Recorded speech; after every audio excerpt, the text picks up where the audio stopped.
akhwat yang berbahagia, alhamdulillahirabbil alamin.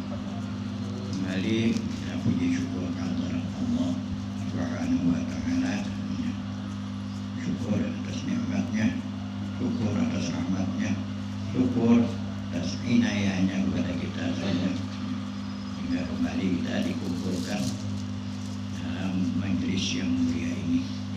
Mudah-mudahan kita diberikan istiqomah sampai maut memisahkan kita. Allahumma shalli ala sayyidina Muhammad wa ala alihi wa sahbihi wasallim. Demikian pula salawat dan salam kembali kita haturkan kepada baginda, karena lewat baginda lah kita dapat petunjuk, juga dapat inayah dari Allah. Jadi baginda lah yang disebut ya, wasilatul a'zam, ya, wasilah yang paling agung, ya, untuk menghubungkan antara hamba dengan Tuhannya, antara kita dengan Allah. Tetap wasilah yang tidak bisa, ya. Ini untuk kita Ahlus Sunnah wal Jamaah, ya.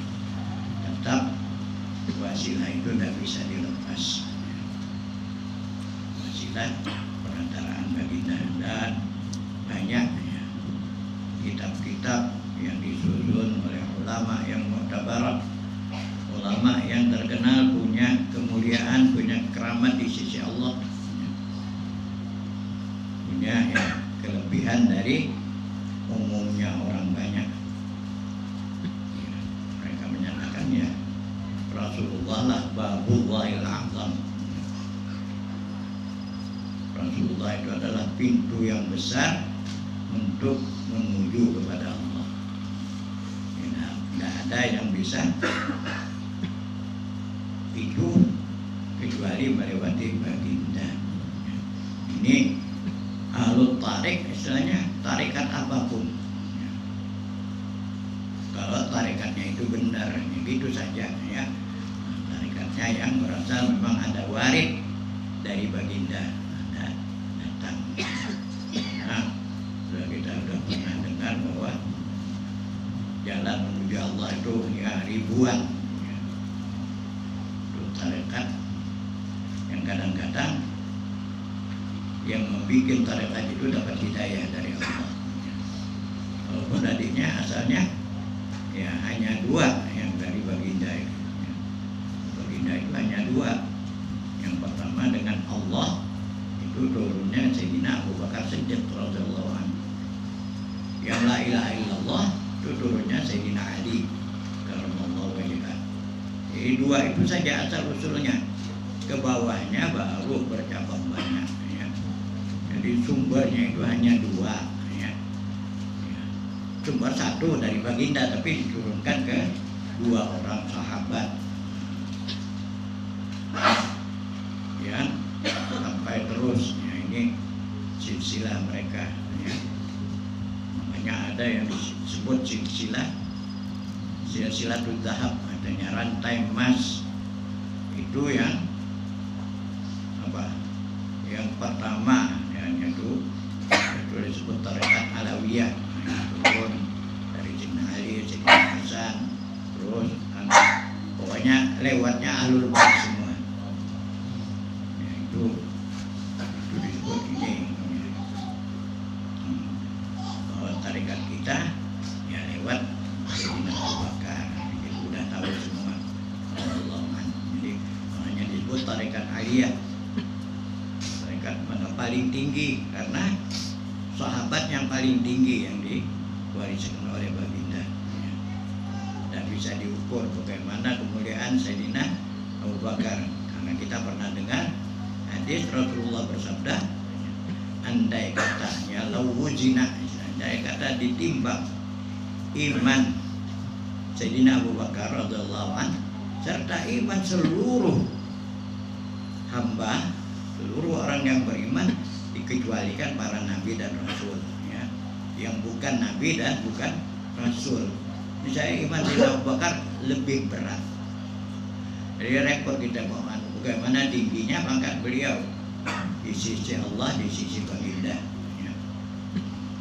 Karena karena cintanya yang luar biasa. Jadi penyebab kelebihan beliau itu adalah cintanya yang melebihi segalanya, sehingga dibuktikan ketika perang terakhir, istilahnya perang Baginda yang terakhir di musim panas, perang Tabuk. Waktu itu sedang paceklik. Nah, siapa yang Rasulullah bersuruh jihad dengan amwal, yang lain beri walaupun besar juga, hanya Sayyidina Abu Bakar berikan semuanya. Nah, itu kelebihan beliau. Yang kamu tinggal apa? Kata Baginda, Rasulullah, hanya Allah dan Rasulnya. Apa habis semuanya. Orang yang mengikuti jejak inilah yang disebut tajrid. Nah, ini hanya cerita kita ya. Artinya tajrid itu apa? Malah tidak enak kalau punya harta. Kalau punya simpanan itu dia tidak enak. Contohnya kayak Sayyidina Abu Yazid Al-Bustami radhiyallahu anhu. Waktu mau buka majelis taklimnya, rasanya mengapa hatiku tidak enak nih. Coba periksa di rumah masih ada tidak barang. Jadi, diperiksa muridnya masih ada setangkai anggur. Sedekahkan dulu. Nah, ini orang tajridnya. Kalau punya simpanan itu tidak enak. Beda dengan kita, jangan gitu. Ini bukan makan kita ya. Ya bisa, karena kita ikut yang sederhana saja. Ada yang lebih longgar ya. Imam Ghazali itu menceritakan Sayyidina Salman Al-Farisi masuk silsilah kita. Dia ngangkut beras. Jadi orang nanya, kok sahabat kok gini? Iya, dengan ada ini nafsuku tenang untuk ibadah. Beliau tidak mikir itu, tidak mikir ini. Nah, ya kita tunggu ke sana lah. Ada simpanan ya. Ini jadi tidak salah. Cuman pangkat yang kita jadi ini sudah diberikan Allah khusus ya. Nah, itu cerita saya di pondok dulu. Ada seorang gurunya dari kiai itu. Dia kalau dapat dikasih orang langsung mau disedekahkan gitu. Jadi kata kiai, saya aja sering ampasnya sampai untuk istri keluarga beliau di rumah. Kalau enggak saya apa? Istrinya kan perlu makan segala. Aku tidak enak kalau yang kalau megang ini. Jadi harus cepat keluar. Jadi guru kiai itu saya lah yang rebut, katanya kalau dia dapat duit itu saya ambil untuk dibawa ke rumah untuk keluarga beliau. Oh, beliaunya tidak ingat dengan anu, dapat langsung mau disedekahkan. Nah, ini tanda-tanda orang tajrid. Apa? Tajrid namanya. Dia paling tidak enak kalau punya simpanan. Seolah-olah dia meragukan Allah yang Maha Kaya. Nah, orang begitu pun angkat tangan tetap turun apa yang dimintanya. Karena apa? Tidak punya pegangan lain kecuali Allah. Nah, itulah kita disuruh berzikir itu karena ada pegangan yang lain kecuali Allah. Karena kita belum masih, hanya kita ini disebut syirik khafi namanya ya. Tidak membatalkan iman kita, tapi mengurangi pahala amal kita. Makanya orang yang merasa gini rasanya kurang terus amalnya karena merasa jauh amal saya ini dari amalnya para sahabat, amalnya para ulama yang ikhlas. Kita masih punya harapan-harapan lain yang lain dari Allah. Makanya kita sering-sering berzikir itu munajat merupakan syarat ya, dari Syekhul Nabi Muhsin. Jadi kalau dapat 200-300 atau dapat 1000 kembalikan ilahi anta maksudin, tidak ada tujuan lain ya. Tidak harapan itu, tidak harapan ini ya.